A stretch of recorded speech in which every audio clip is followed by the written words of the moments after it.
Welcome, everybody. I'm your host, Class, and this is my co-host right here, partner in crime, Mr. J. Yeah. And we're going to talk, well, let me just kind of talk real brief about what this podcast is about. This podcast is about talking about movies from current to past to present to TV shows to like episode seasons from certain things. We're just gonna get into all kinds of stuff because hey, we like to talk about a lot of movies and a lot of shows. And feels like this is just the review. It's just you can't see us anymore. Yeah, exactly. But now it's just because I wanted to make sure that the YouTube channel becomes the podcast Burning Briefs, or not podcast, I guess you can call it a show now. Burning Briefs was just, about other things, and I wanted us to have just one particular subject, because me and my boy, we were talking about this a little while ago. We were like, yo, we want to do movie reviews. And before I used to do movie reviews, and I gave up on it, and I was like, maybe I'm going to give up on it forever. But then I realized, why not do it with Mr. J? We talk back and forth about a lot of stuff, we debate a lot of stuff, and we also have do different points of view about movies and stuff. So I want to get into Iron Man 3.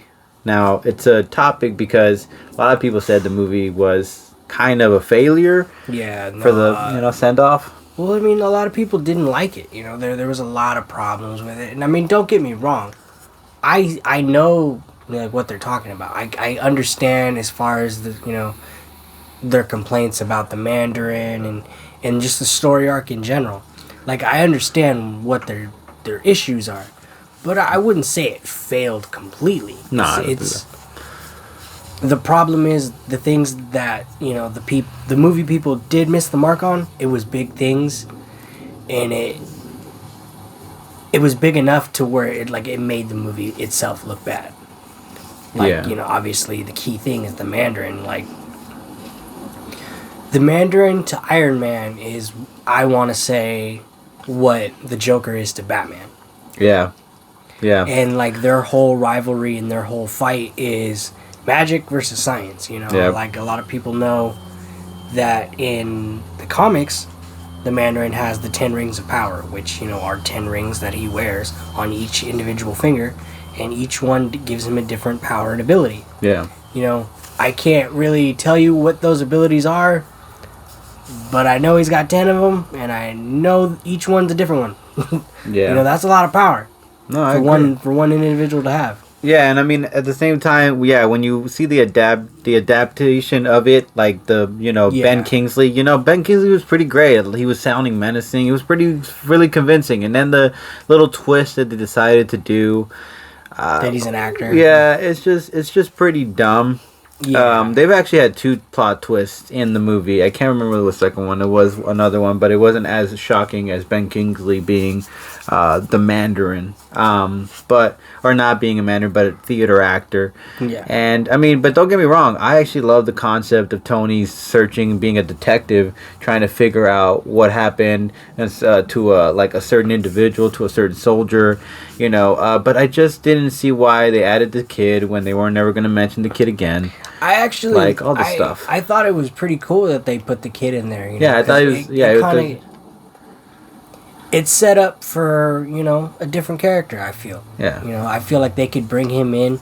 I mean, obviously they brought him back for the Avengers. Yeah, they gave him to show him a proper send off, I think, and that was great that they did add him there, because I thought if they didn't bring him up, this would have been like an Incredible Hulk situation. You think about it. There's just one mention. There's not one mention of anything from there. Like the villain, Abomination, the other guy who turned into something when there was some goo in his head. That was supposed to be, he was going to turn into the leader. Yeah, and he was, I mean, that's the thing. It was going to be exciting. I thought it was going to be a great franchise, but fortunately they said, we don't want to focus too much on Hulk because Hulk's just always being green. It's like, you could have done Banner and Hulk. Well, what you have to realize is that was the Edward Norton Hulk. Yeah, that's why the Incredible Hulk. Yeah, I know. So that's why they got rid of it. It really has nothing to. They tried to not connect it to Mark Ruffalo and his Hulk. They kind of just have him stand in on his own because they're kind of they're not exactly happy with Edward Norton, so they're just kind of like. Well, technically, his Hulk exists, I think, in the MCU, but it's just like they're kind of just like, we don't talk about it. It's one of those. Yeah, I get that. And I think one of the great strengths about the movie was Rhodey. I gave you a chance to see Don Cheadle play Rhodey a little more and play War Machine. Yeah. And I liked him. I actually think he was better than the first guy, because at first I thought the first guy was going to be he was pretty great on his own, but then I realized I feel like his performance was a little here and there. I don't feel like it made the mark as much as Don Cheadle did. But then again, Don Cheadle had like 2 movies under his belt from that point, like Iron Man 2 and 3. The thing about the whole Terrence Howard versus Don Cheadle argument is you got to see Don Cheadle pretty much play 2 people. You got to see him play Rhodey, Tony's friend, and then you get to see him as War Machine. Now, some people like, he is War Machine, so like it's the same guy. What do you mean 2 different people? It's like, well, what I mean is you get to see him, just as Rhodey for a little bit, and then he becomes War Machine. You know what I mean? Yeah. Like that's what I meant. Yeah, I get that, but I mean, at the same time, like, I guess the question is, was everybody hyped to see Terrence Howard as War Machine? I don't know. I don't know, man. I thought he did a pretty good job as Rhodey. I did. I liked him. Yeah. I definitely dig the performance, but there was some issues. That's all I will say. Well, so getting back to the Iron Man 3 patches, I want to talk about Pepper Potts. I want to talk about throughout the whole franchise. Even at this point, she didn't seem. I don't really feel the love and embrace that she gives to Tony, more than she kind of gives him like a hard time about everything. Oh yeah, no, she definitely gives him a hard time. Like, have you ever noticed, like, in the sequel, she's more focused on the company's like image and stuff like that, and then eventually she finds out that Tony was kind of dying, but she didn't let him get a chance to speak it out. She kind of just got annoyed because she kept thinking it was just another typical Tony thing. And it's like, it's kind of inconsiderate when you think about it, because, like, I know Tony's narcissistic sometimes, but he's like, when he's trying to talk about his feelings, it's hard for him to say stuff. He really was dying. Yeah, and then in the third one, he kind of talks about, like, he can't sleep and stuff, but Pepper not really, like, understand, like, the situation with the droid coming in, or the iron suit coming in, and, like, she freaks out, and I get it, like, she's having a panic attack, but at the same time, she's he's going through something. Like, he told her, like, other dimensions. He's trying to figure it all out. He's being honest about it. That part was actually pretty crazy. Yeah. To think about that, like, his suit actually, like, kind of might have a mind of its own. Yeah. And that was kind of like, I don't know. It kind of like hinted at Ultron again. Yeah, no, that's why. Like, that's why it was a great hint, and that was. But I don't. Had they done Ultron yet? No, that was from so Avengers happened. The whole Avengers. I know movie, it was the second. And then Avengers. that's when he came in.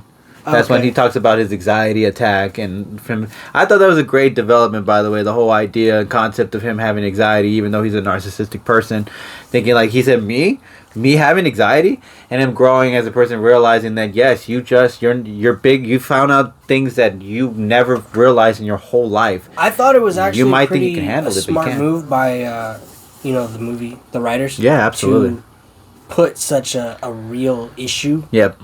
Into something like that. Yeah, it did have like and make give a superhero like anxiety like that. It shows it happens to anybody. It can happen to anybody. Like, people don't think they might have anxiety, but then they look into it. It's just like, no, you do have anxiety. It's just like, what? Yeah. Yeah. Even the greatest heroes, even the ones that think they can do it all, they even have anxiety. Yeah. Tony had and it even gave Tony a chance to kind of be the mechanic. It didn't just focus solely. I like the idea that they didn't just solely focus on Iron Man. All that people would have been like, I want to see more Iron Man, and I agree with that. But it gave Tony a chance to show his skill set without the suit. Just to show that he actually was an inventor. That's what the cool thing was. Yeah.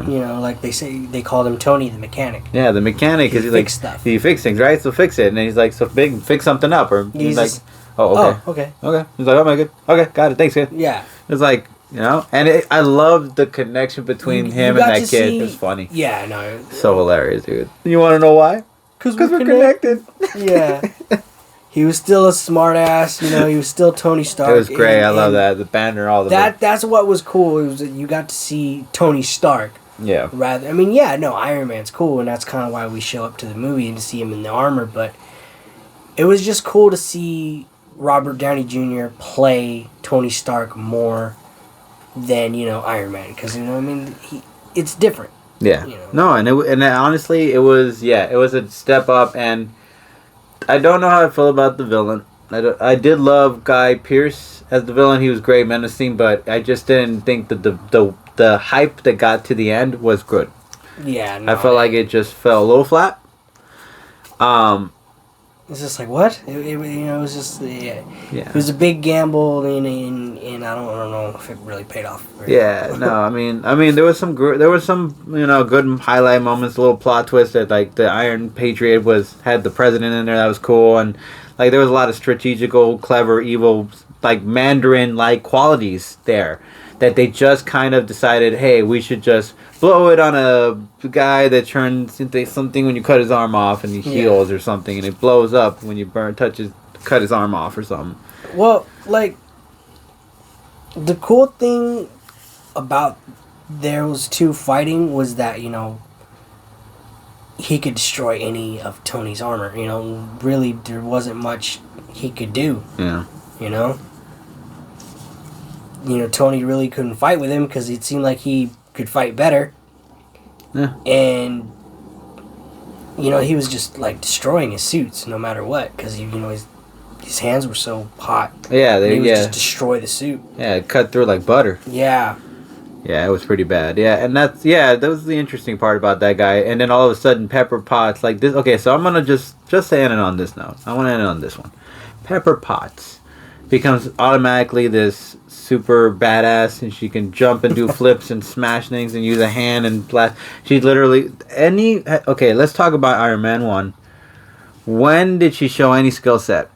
Iron Man 2. I want to say she really only could do that because she had the Extremis still in her system. I know, but so she somehow her brain made her a martial art expert, a clever, like she's limitless kind of vibe. Like, what are we talking about here? Like, I just thought that was over exaggerated. You could have brought in Iron Man 2 her into the boxing ring with Scarlett Johansson, and if she held her own, I would have been like, oh, okay, she could totally do this on the third one, and I would have believed that realistic jump and flip and then shooting with the can in hand and all that. But I don't believe it, and I cannot believe you guys try to do that. And on top of that, she was never mentioned again until like Endgames. So let's stop playing around here. And I'm like, I love Gwyneth Paltrow, she's great, but I think that they could have picked another person, honestly, to play. Pepper Potts? Yes, yeah. Honestly, somebody a little more interesting. It's just that, she just didn't really seem to care about it. I think, was it Spider-Man? She was in it.